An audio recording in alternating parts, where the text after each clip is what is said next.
Good morning. Welcome to Dynamic Leadership.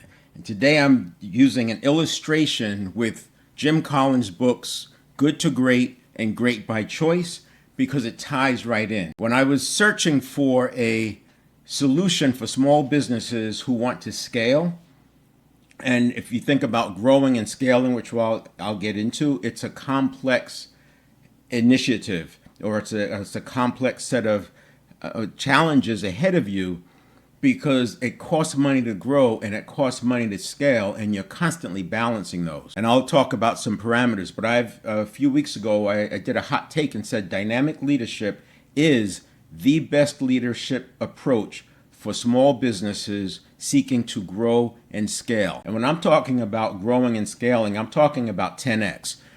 You may have heard this term 10x thrown around, and it seems like it's out of reach. There's several things happen when you go after a 10x goal. One of them is that the rewards of that goal, the benefits of that goal, and I don't mean monetary, I'm talking about all the intrinsic rewards that go with it, are suddenly big enough to make you want to do the hard work that's necessary. The little goals don't always have that.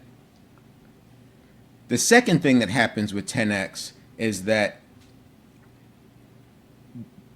it forces you to focus on what's really important, and you let go of a lot of other things. I was talking to somebody just the other day about how sometimes it seems like it takes somebody losing everything before they could finally step into their purpose. But I would argue it's not necessary to lose everything. I think the process of losing everything allows you to get rid of the baggage that you're dragging along from first base trying to get to second base. Now, whether you let go of that baggage because you're forced to because you lose everything, or you let go of that baggage by choice, which is what I prefer and what I talk about with agency and personal leadership, then you're free to move forward. A quick backdrop on why dynamic leadership.